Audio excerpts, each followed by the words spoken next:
Легенда пра кветку. Аўтарская праграма фларыста Анастасіі Аўдзевіч.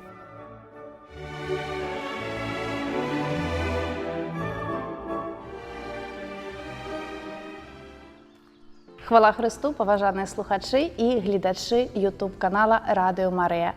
З вами легенда пра кветку.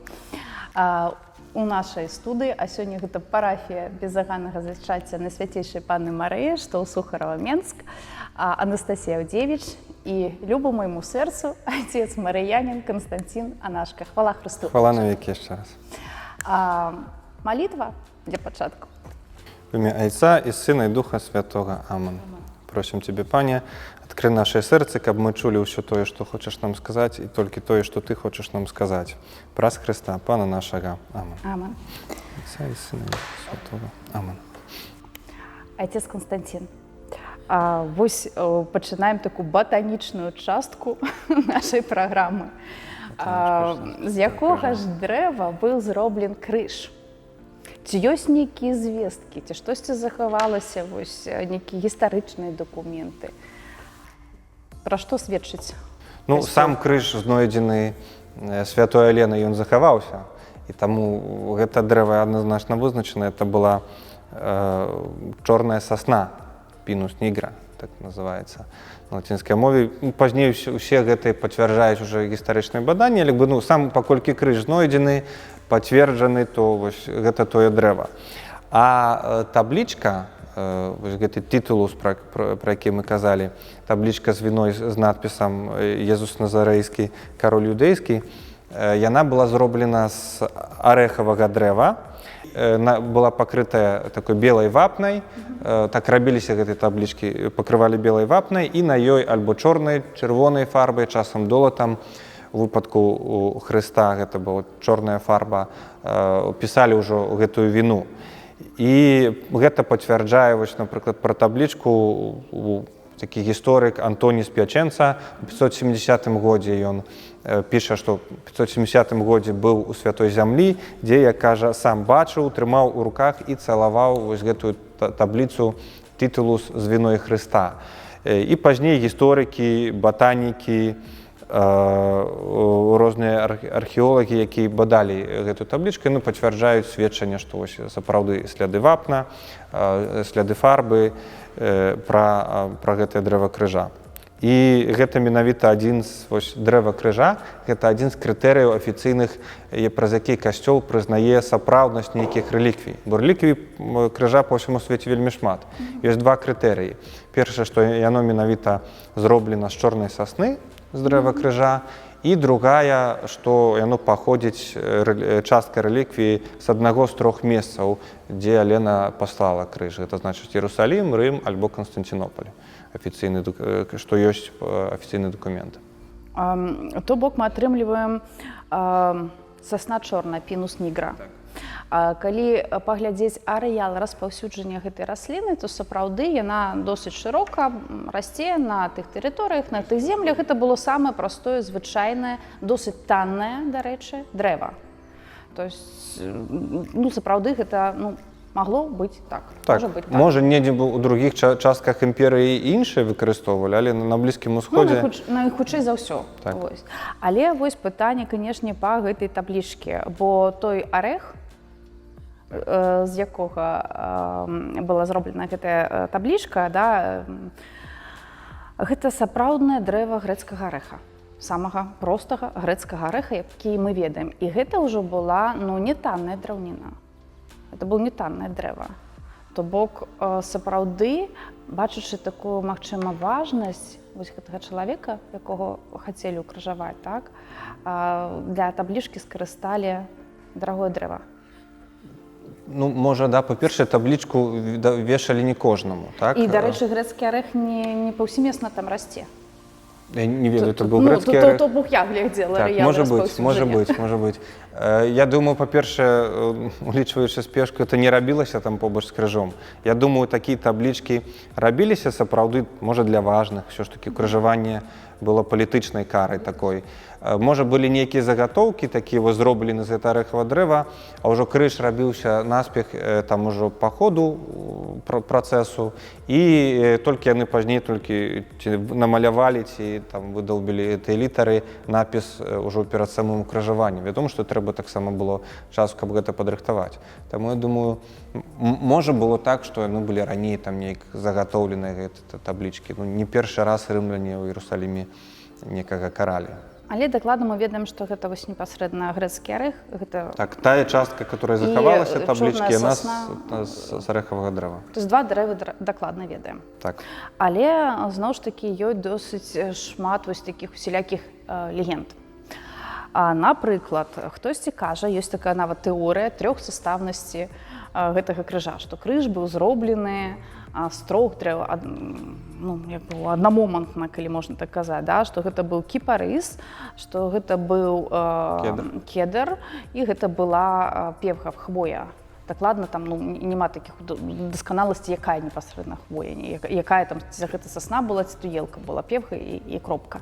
Вось. І кіпарыс і кедр гэта досыць дарагія дрэвы былі па тым часе. Ну, гэта нават у святым пісанні гэта дрэвы шляхецкія, каралеўскія. Там, можа, іх традыцыі неяк там сімвалы гэтай дадалі. І часта звяртаюцца да такіх радкоў з кнігі прарока Ісаі. Вось я на тых хочу зачытаць. «Слава Ливана придет к тебе, кипарис и певк и вместе кедр, чтобы украсить место святилища моего, и я прославлю подножие ног моих». То бок, звяртаючыся да гэтых радкоў, кажа, што менавіта вось адразу ж былі ўжо прадказаны тыя дрэвы, такая біблійная батаніка пачынаецца, так, з якіх будзе ўладкаваны гэты крыж. Але досыць шмат і іншых легенд. Калі вы не супраць, я іх крыху так хуценька распавяду. Мы маем цікавую батанічную легенду пра Сіфа. Яна прыйшла да нас, ну, гэта адносіцца да залатых легенд, так званых. Яна прыйшла да нас з Евангелія ад Нікадзіма. Апокрыфа. Да, так званага. Сіф, гэта быў сын Адама, так, я не памыляюся, і калі Адам ужо собіраўся памерці, вось то яго... Сім альбо Сіф, Сім хам Яфет. Ось. Ён пакрочыў да брамы рая, сустрэў там анёл і кажа: «Вось бацька мой памірае, калі ласка, дайце мне крыху алея прабачэння, каб я памазаў ім свайго бацьку». Анёл на яго паглядзеў, кажа: «Ну, ніякіх пытанняў няма, ўсё дадзім, але прыходзь праз 5500 гадоў». То бок непасрэдна такое прароцтва аб нараджэнні Езуса. Ось. І, канешне, Сіф па адной тэорыі пайшоў да хаты ні з чым, але па іншай версіі анёл, які яго сустрэла, дакладна вядома, што гэта быў арханёл Міхал, ён даў яму невялічкую галіну з дрэва дабра і зла. І з гэтай галінкай ён ужо пайшоў да Адама. І там ці то ён дакранаўся гэтай галіны, ці то не, вось неяк так, каб бацька яго атрымаў такое прабачэнне. Вось. І то бок потым гэтую галіну ён пасадзіў у зямлю, і яна прарасла. І быў у аднаго дрэва, быў адзіны ствол, але зрослы нібыта з трох ствалоў. І менавіта гэта былі вось дрэвы кіпарыс, кедр і сасна. Вось, то бок ёсць такая легенда. Далей усё ідзе да цара Саламона.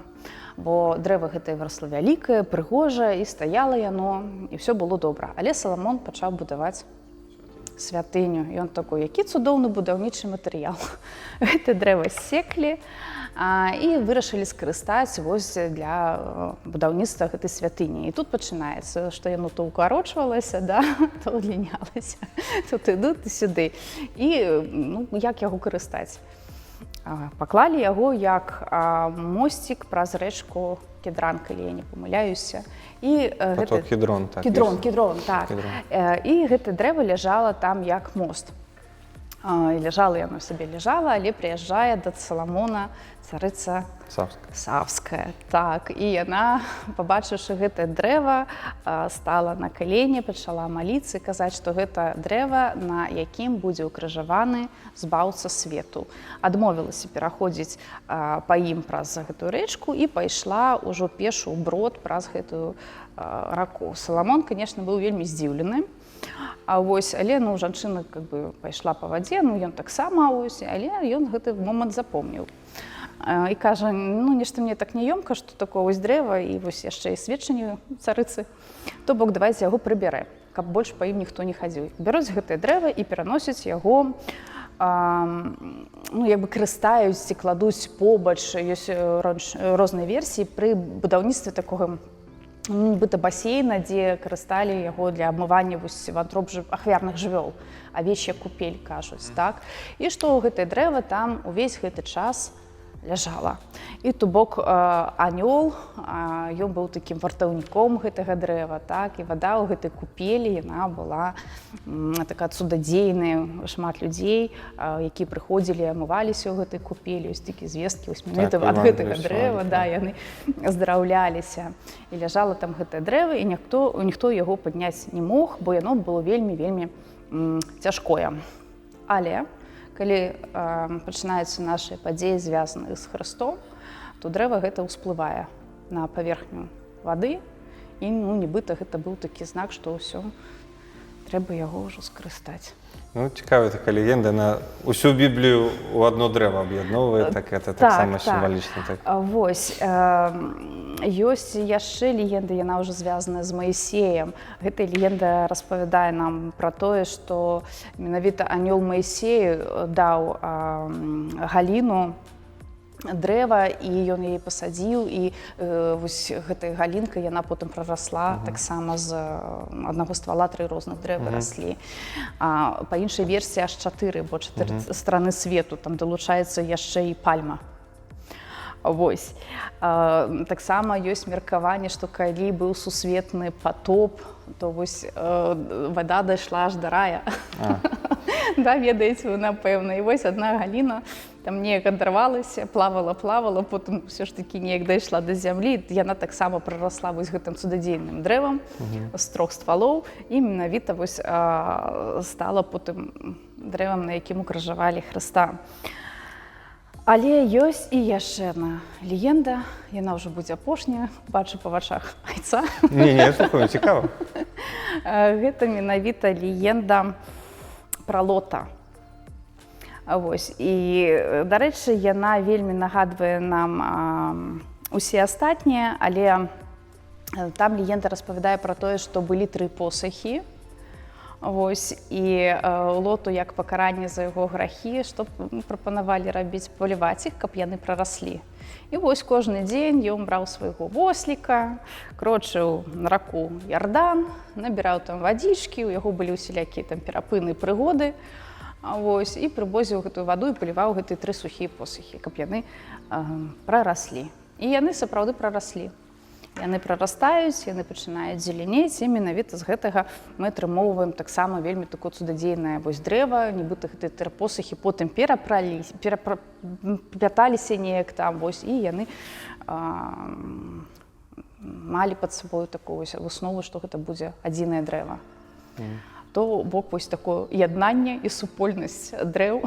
Я думаю, гэта пра 3 дрэвы нават легенда стала нейкай пазней асновай, то ёсць хрысціянскія такія нават наказанню часам ужываецца пра 3. Распавядзіце вось. Ну, яна такі каротенькая, яна доўгая. Зразумелі, пра што я хочу папросіць, яна каб вы распавялі. доўгая, там не буду ўсё расказваць, калі карацей раслі 3 дрэвы, яны мелі, кожная мела з іх свае мары, адно хацела стаць вялікім скарбам, такім, у якім захоўваецца каралеўскі скарб, другое хацела стаць вялікім флагманам флота, а трэцяя думала, што вырасце самае высокае сярод усіх дрэваў. Ну, прыйшлі... У кожнага свае інтэнцыі, у духосці. Прыйшлі, іх спілавалі, нейкі дрэвасек іх спілаваў, яны расчараваліся. І вось першае дрэва замест скарбу стала такай скрынкай, зрабілі звычайны такі корм для жывёлаў, такі як яслі. З другога дрэва зрабілі лодку.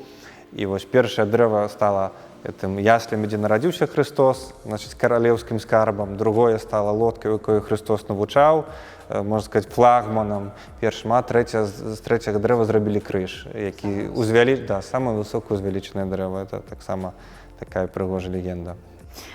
Дзякуй за гэтую легенду, але маю наступнае пытанне. Вось вы нам распавялі пра менавіта тыя дрэвы, якія вызначаны ўжо гэта чорная сасна і грэцкі арэх. Але вось як вызначалі сапраўднасць крыжа? То бок таксама вяртаемся зноў ж такі к такой легендарнай часткі. Алена знайшла крыжы. Калі мы памятаем, што Алена знайшла 3 крыжы.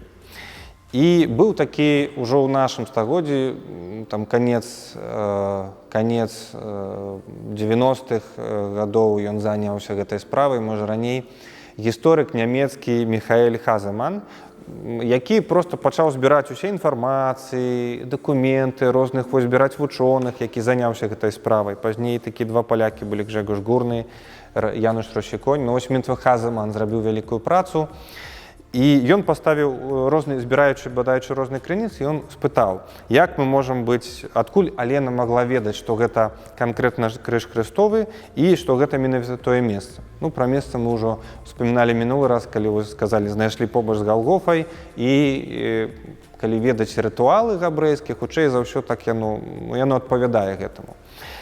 А большасць ранніх хрысціянскіх аўтараў апісвае такую легенду ці гісторыю, якую звязана, што крыж распазналі, які з гэтых 3 крыжоў быў менавіта Хрыста, Хаземан ставіць пытанне. І многія хрысціянскія аўтары пішуць ранее, што была такая гісторыя пра жанчыну, якая была хворая, нехта кажа апантане, ці эпілепсія, ці розныя там па-рознаму пішуць. І біскуп Іерусаліма Макарый прынёс 3 крыжы і па чарзе даваў ёй цалаваць. І той трэці, які пацалавала, пасля яго яна здаравілася. Гэта значыць, так распазналі знак Хрыстовы крыж. Іншыя, напрыклад, 2 ёсць аўтары Святай Амброзіі, Ян Хрызастом, яны ўжо больш так па-вучонаму падкрэсліваюць, што ідэнтыфікацыя распазнання крыжа адбылося менавіта дзякуючы гэтай тытулус, таблічцы, на якой была віна Хрыста. І Хаземан зразумеў, што праверыць сапраўднасць крыжа можна менавіта дзякуючы не на аснове бэлькі, бо нават калі збадаць усе гэтыя бэлькі, калі мы ведаем, калі пацвярдзілі, што гэта дрэва 2000-гадовай даўніны, то якое з іх хрыстовае, там дакладна цяжка акрэсліць. Тым больш гэта не вялікія бэлькі, а у выпадку крыжа Хрыстова гэта ўжо расцягнулі на часткі. І ён пачынае бадаць гэты тытулус. Тытулус, таблічка, гэта ўжо іншая справа. Па-першае, сам надпіс. Езус Назарэйчык, кароль жыдоўскі, віна Хрыста. Наўрад ці ў той самы час, гэта малавераятна, што ў той самы час у Іерусаліме казнілі нейкага іншага Езуса, хоць імя было папулярнае. І што ён быў таксама з Назарэту і таксама лічыў сябе каралём габрэйскім. То есть, хутчэй за ўсё, таблічка, якая была на тым крыжы, яе трэба было правяраць. І ведаем таксама, знайшоўшы крыж, Святая Алена паламала яго на 3 часткі, якую пакінула ў Іерусаліме, адаслала сыну ў Канстантінополь і забрала ў Рым. Саму таблічку Алена падзяліла на 2 часткі, напапалам. То есть прыкладна 25 сантиметраў сёння тая, якая захавалася. Левую пакінула у Іерусаліме, правую забрала ў Рым. І правую забрала ў Рым, дзе, па-першае, трэба сказаць, тады не было такой ментальнасці, трэба дакументаваць, нейкія там гістарычныя каштоўнасці, не. Галоўнае была святасць.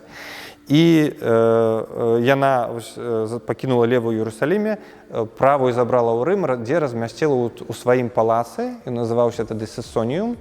Там зрабіла такую каплічку, прывезла зямлі, са святой зямлі, засыпала ў гэтай каплічцы. Туды яна забрала тытулус, гэтую таблічку, 1 цвік і фрагмент таксама частку крыжа, 1/3. І там зрабіла капліцу. Пасля яе смерці Канстантін забраў гэты палац, перабудаваў яго на базыліку хрысціянскую, аддаў яе хрысціянам, біскупу. І яна мае назву да сённяшняга дня захавалася Санта-Кроче де Іерусалім, базыліка Святога Крыжа з Іерусаліма. Я там быў, адна з маіх самых любімых месцаў у Рыме. Там захоўвалася гэтая таблічка тытулус, яна была ўмуравана ў сцяну, пазней перанесеная, ведаем, былі наезд на Рым вандалаў, у часы Наполеона наехалі французы, якія разрабавалі святыню, на шчасце монахі гэта ўсё схавалі. І толькі ў 1803 годзе гэта ўсё вяртаецца, усе рэліквіі у базыліку крыжа вяртаецца тытулус, пазней часы асвячэння, пра хрысціянства, пра крыж там занадта не цікавіцца, гэта так справа уходзіць у запамін. І вось менавіта вяртаецца гэты вучоны Міхаіл Хазаман у 1997 годзе. Ён робіць гэтую вялікую працу, бярэ гэтую табліцу і пачынае бадаць. І ён дае такія 3 версіі. Памятаем, што засталася толькі правая. Левая частка з Іерусаліма ў 614 годзе, калі наехалі персы, яны забралі, гэтая частка ўжо не вярнулася, то есть недзе там знікла. І ён, Хазаман ставіць такі 3 тэорыі. Альбо гэтая таблічка фальшыўка, падробка з часоў святой Алены, то есть яна нешта зрабіла, альбо гэта сярэднявечча ўжо, альбо гэта сапраўдны крыж. І што ён робіць? Па-першае, апроч бадання ўсёй таблічкі, ён шукае, знойдзены, як мы казалі, батанікі, археолагі бадалі гэтую таблічку, вось гэтыя сляды вапны, фарбы, дрэва, яны пацвярджаюць тое, што пісаў у 570 годзе Антоній, які там быў але гэтага было недастаткова. Що ж такі, баданне дрэва – гэта не да канца яшчэ аргумент. І Хазаман збірае найлепшых палеографы. Палеографы, які бадаюць менавіта тэксты, стыль, у якіх месцах дзе так пісаліся.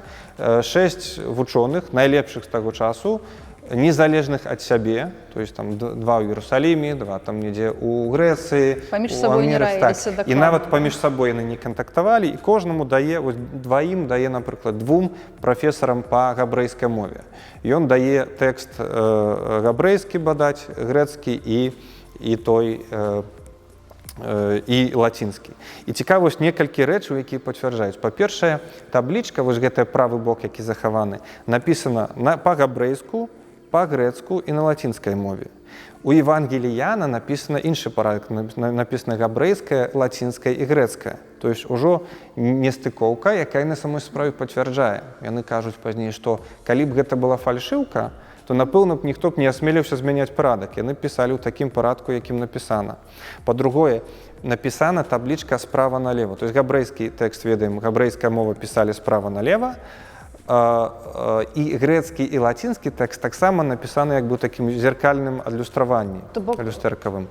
Каб ці пісалі габрэі, ці ім было лягчэй зразумець, каб То бок найхутчэй за ўсё пісаў чалавек, як па-габрэйску, так іншай мовы. І ён пісаў таксама справа налева, каб зразумела, ці ён, можа, габрэй пісаў, гэта не самі рымляне. Па-іншаму не. І цікава, што габрэйскі напісаны поўны, а, напрыклад, у грэцкай і лацінскай версіі імя Езус напісана скарачэнне. У грэцкай напісана «Іс», «Назарэус», у лацінскай «І».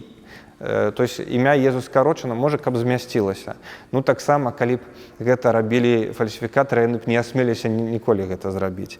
І таксама застаецца ў гэтым тэксце першая літара з другой таблічкі, то есть там кароль юдэйскі. На грэцкай мове гэта Б, Базілеус, цар, і на лацінскай Р, Рекс. Яны застаюцца.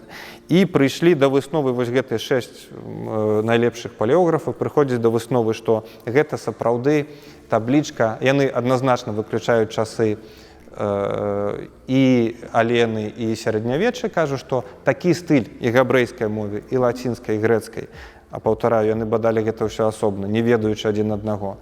Ён быў папулярны ў першым, трэцім стагоддзі у Блізкім Усходзе, больш скланяецца да першага, схіляецца да першага стагоддзя.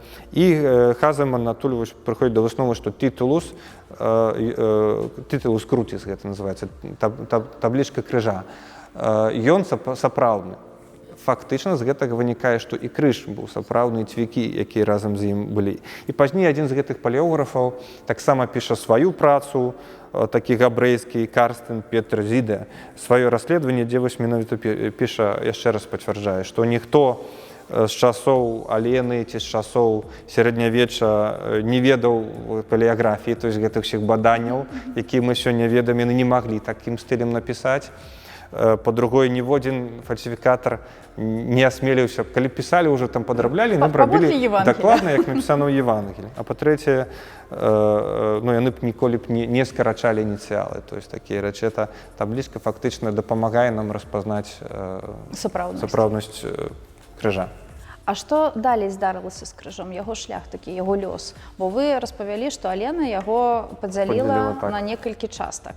Ну, насамрэч, гэта вельмі цікавая гісторыя.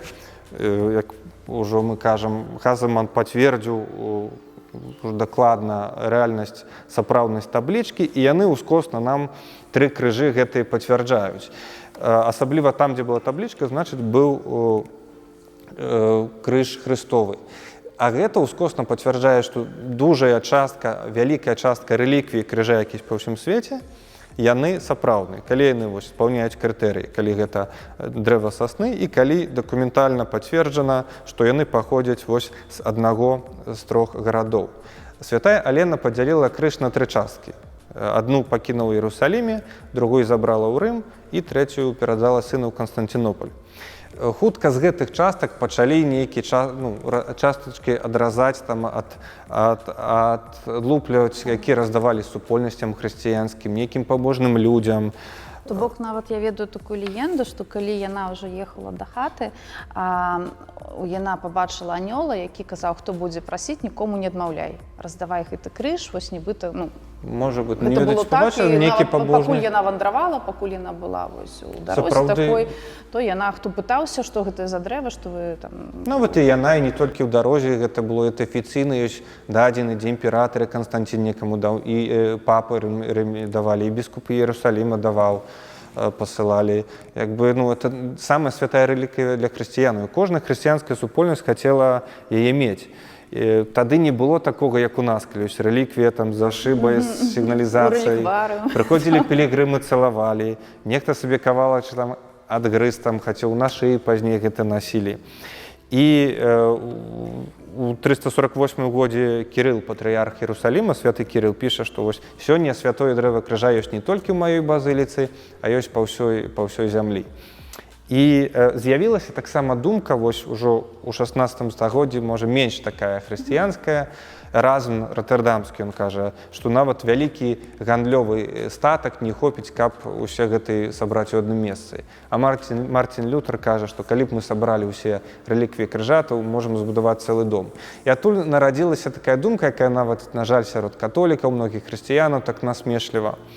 І цікава, што ў 18 стагоддзі, у другой палове, французскі такі гісторык, француз Шарль де Флёр, ён вырашыў з гэтым неяк заняцца, каб ўсё ж такі бараніць крыжа.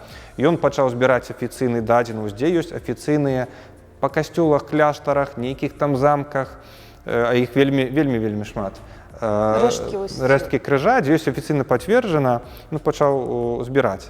І падлічыў таксама па размерах крыжа, які прыкладна мог быць, што увесь аб'ём крыжа, то есть не толькі дліна, вышыня, але таксама аб'ём, ён быў 36 тысяч кубічных сантыметраў.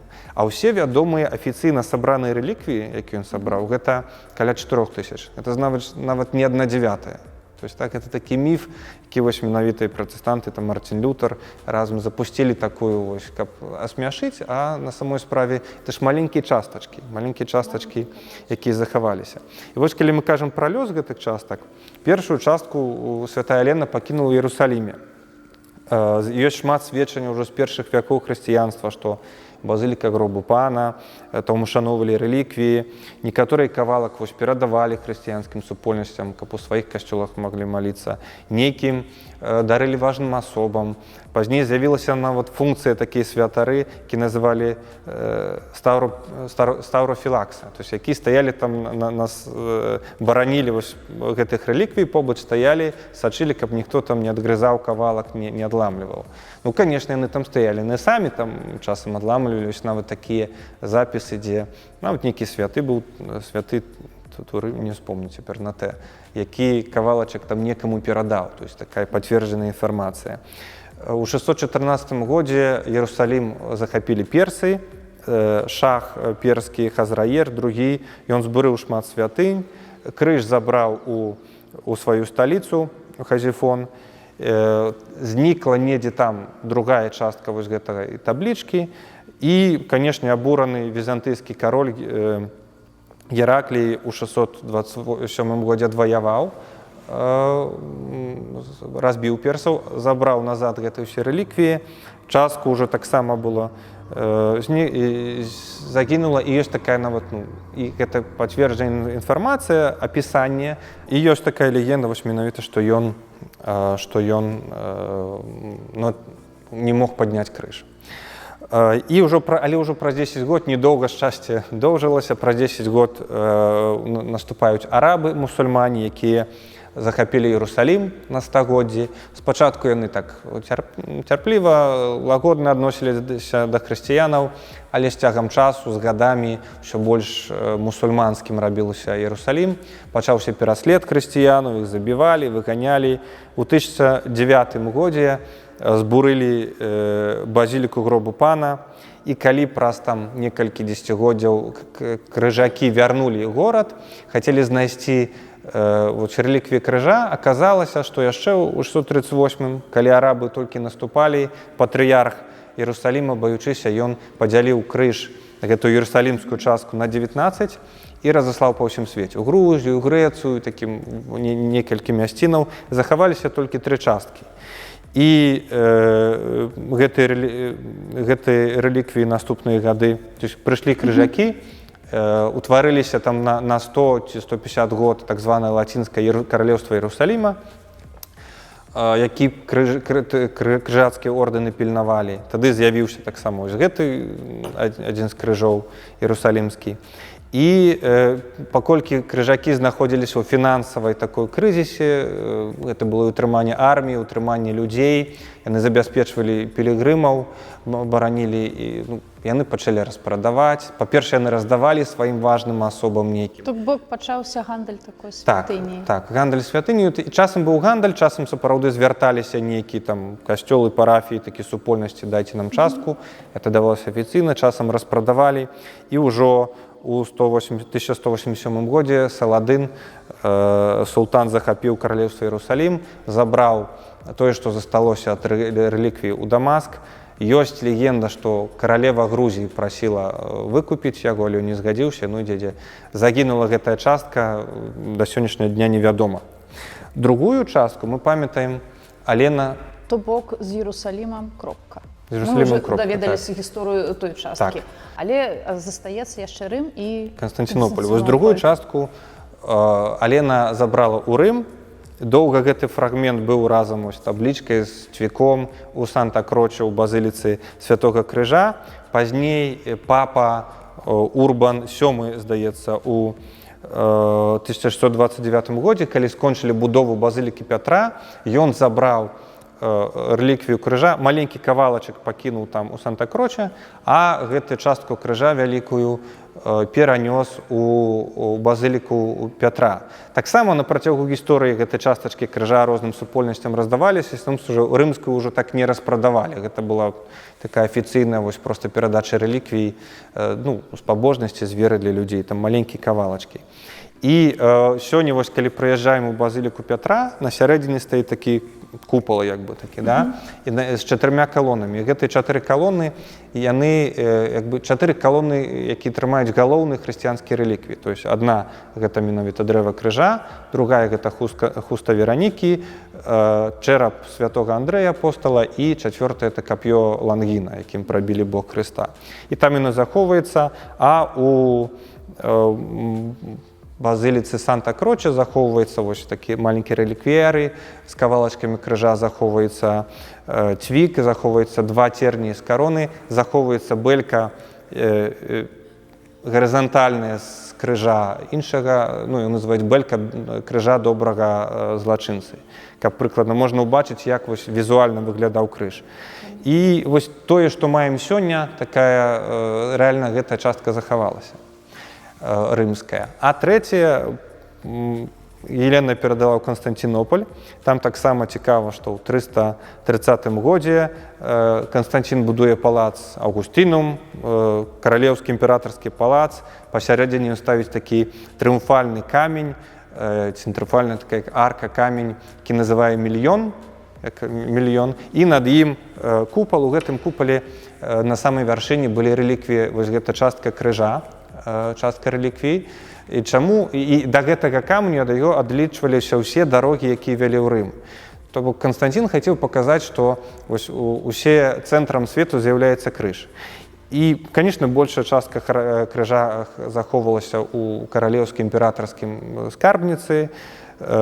І, ну, як мы ведаем, Канстанцінополь быў вельмі багаты. То есть на працягу стагоддзяў ён просто там уплываў. І ў рэліквіі, і таму там не было нават так папулярнай рэліквіі крыжа, там было ўсё.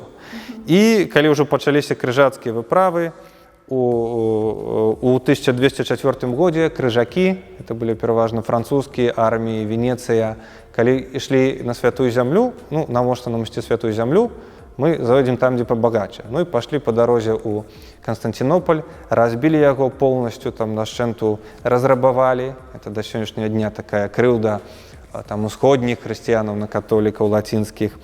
І крыжакі забралі гэтую частку Канстанцінопольскую, дзе таксама раздзялілі на часткі, раздалі па касцёлах, кляштарах і прадаўжалі гандляваць. Нават так, што ў 1215 годзе, здаецца, папа выдаў забарону, што хрысціянин не можа гандляваць рэліквіямі пад карай экскамунікі. Ну, але ўсё роўна, хто там это глядзеў, гандлявалі, распрадавалі. І таму рэзка па Еўропе з'явілася шмат, асабліва Францыя, Флорэнцыя, Венецыя, Германія, вось гэтых рэліквій крыжа, ну, вельмі шмат. Адтуль узяліся гэтыя легенды. І, напрыклад, у Венецыі базыліка святога Марка захоўваецца адна з самых такіх па аб'ёму вялікіх частак крыжа, то есть там 42 сантиметры, здаецца. І гэта быў лёс трэцяй часткі. Ёсць такая вось цікавостка, што ёсць нават 4 рэліквіі вось гэтага фрагменту крыжа, якія былі дакладна, дакументальна гэта пацверджаны, прывезены з Візантыі. І яны знаходзяцца адна там у Нотр-Дам-де-Пары, у Флорэнцыі, у базыліцы Пятра ёсць. Санта-Кроче. І Санта-Кроче знаходзіцца рымская частка. Знаходзіцца на гары Атос, напрыклад. То бок вось дакладна 4 часткі знайшлі гэта біблійныя батанікі, так, вось што яны прыехалі з Візантыі, ёсць дакументы. Нават больш такіх, нават больш. Яны даследавалі дрэва, што я хачу цікавостку распавесці, даследавалі гэтае дрэва, і дакладна гэта не сасна, гэта аліва.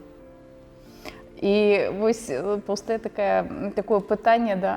Я не ведаю, якія гэта батанікі, таму што іх нашмат боль. Ну, у той час адначасова з'явіўся шмат фальшывак, скажем так. Пра што я хацела сказаць, да, што сапраўды, ці варта гэта, ці гэта, магчыма, былі нейкія рэшткі дрэва, вось крыжовых гэтых злачынцаў, іх таксама прадалі, ці гэта былі нейкі, ну... Маглі падарожаць, з'яўляецца шмат фальшывак. Касцёл вводзіць дадатковыя нейкі там крытэрыі вельмі строга, ну, але это вядомы факт, што якое-то дрэва крыжа было, як бы, ну, усюль пацвярджаецца не толькі 4, іх там дзесяткі, нават у дакументаваных нават больш. Так, нават у Беларусі ёсць дакументаваныя часткі крыжа, таму тут... Ну, то бок, сапраўды, мы пакуль з айцом рыхтаваліся, глядзелі, спампавалі, дзе знаходзяцца гэтыя рэшткі крыжа, у якіх странах, у якіх касцёлах, ці у царкве, і тут такі спіс, што нават яго, калі чытаць, будзе 3-я частка гэтай праграмы. Вельмі шмат. Можна толькі дадаць, што там у самой Польшы вядомых 100. Цікава, што часам, калі былі недзе рэліквіі, будавалі цэлы касцёл ці парафію, там, узвышэнне крыжа, ці знаходжання крыжа, як у Гродні ёсць касцёл бернардынскі, і там ёсць, ну, хутчэй за ўсё, там ёсць рэліквіі, наколькі я ведаю, крыжа. Часам будавалі цэлыя гарады, як у нас у Мар'янаў ёсць у Польшы гора Кальварыя, якая раней называлася Новы Іерусалім, дзе проста збудавалі цэлы горад, 14 стацый дарогі крыжовай. І там таксама рэліквіі крыжа ёсць. У Беларусі ведаю, што афіцыйна пацверджаны, напэўна, ёсць у Пружанах. Там рэліквіі крыжа, там прывезлі не так даўно 33 розных рэліквій, адна з іх святога крыжа з дакументамі. Ну, у нас няма такіх нідзе сабраных дадзеных, я тут не хачу гадаць, напэўна, там некалі былі ў Буцлаве, ці ёсць сёння не ведаю, але захаваўся ў Буцлаве гэты рэліквіяры, у якіх яны былі сам у форме крыжа. У катэдры нават, здаецца, некалі былі. Напэўна, у тых касцёлах, дзе ёсць тытул узвышэння крыжа, могуць быць і не толькі, ці ў розных кляштарах могуць быць рэліквіі. Толькі у нас яшчэ не сабрана нейкую адну там цэлую калекцыю ці форму дадзеныя нейкія. Дзякуй за адказ. Падагульняючы ўсё тое, што мы прамаўлялі, то бок увогуле ці так важна, з якога дрэва гэта было? На мой погляд, не. Думаю, не. Галоўнае, гэта ахвяра, Ну, трэба якую прынёс наш Трэба пан. памятаць, што галоўнае гэта ахвяра і галоўнае, што Христос зрабіў. Так, а то бок ужо менавіта якое дрэва батанічна так даследаваць. Ну, гэта, канешне, важна, бо гэта сцвярджае праўдзівасць гэтага моманту. Але варта ўсё ж такі гэта крыж як сімвал нашай веры. І, дарэчы, вось нават зараз я ўзгадваю чамусьці ідолту, правильно я кажу? Ідолта. Там ёсць крыж, на якім Езус не такі мускулісты, атлетычны і прыгожы, нібыта заснуў, так, як мы найчасцей за ўсё бачым у касцёлах, а вось ён збіты там крывацёкі на ім, там нейкія сінякі і так далей. І гледзячы вось менавіта на гэтае ўкрыжаванне, распяцце, ты вельмі ярка увасабляеш, як ён паміраў, у якім стане быў гэты чалавек, якой веры, якой моцы быў чалавек. Так. Па-першае, а па-другое, гэта ўжо сын Божий. Ну, калі ўзяць нават Евангелие, якое будзем чуць на свято ўзвышэння крыжа, там кажется, як Майсей узвысіў змеі на пустыні, кожны, хто на яго глядзеў, уздраўляўся. Евангелие? Так. Евангелие, якое кажа якраз у гэтае свята, чытанне святога Евангелія паводле Яна. У той час Езус сказаў Нікадэму: «Ніхто не ўзышоў на неба, акрамя таго, хто сышоў з неба, сына чалавечага. Як Майсей узвысіў змяю ў пустыні, так павінен быць узвышаны сын чалавечы, каб кожны, хто верыць у яго, меў жыццё вечнае. Бо так полюбіў Бог свет, што аддаў сына свайго адзінароднага, каб кожны, хто верыць у яго, не загінуў, але меў жыццё вечнае. Бо не паслаў Бог сына свайго ў свет, каб судзіць свет, але каб свет быў збаўлены праз яго». Гэта слова Пана. Хвала табе, Хрыста. Хрыста. Ну, вось гэта прыгожа так. Яшчэ раз падкрэсліваю, што крыж гэта знак, на які вось гледзячы на крыж, углядаючыся крыж, гэта не дэкарацыя, не упрыгожванне, але знак нашай веры. Калі мы глядзім на крыж, ўсё жыццё, гэта нам дарога да збаўлення нашага. Прыгадаю таксама словы Яна Павла II, мне яны вельмі падабаюцца. Ён казаў, што крыжа без любові нельга несці. І ў той жа момант не існуе любові без крыжа. Ну, вот песня такая ёсць наша беларуская: «Не любі Хрыста без крыжа, не любі крыж без Хрыста». То Бог сапраўды, гэта так. Так. Отец Константин, я вельмі удзячная вам за тое, што вы згадзіліся, што мы рыхтаваліся, што гэта было ўсё вельмі цікава, вельмі карысна. Вялікі дзякуй. Дзякуй таксама. Вось. А мы з вами будзем развітвацца, мае слухачы і гледачы. Вельмі спадзяюся, што праграма вам спадабаецца, што вы даведаецеся штосьці новае, і ўжо вось-вось будзе гэтае свята, узвышэнне крыжа. Магчыма, хтосьці можа адсвяткуе яго, як гэта правільна казаць, перажыве глыбей. Вось, таму з Богам. З Богам. Дзякуй вялікі. Дзякуй.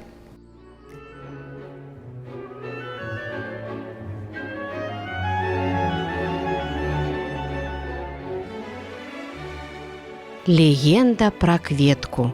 Аўтарская праграма фларыста Анастасіі Аўдзевіч.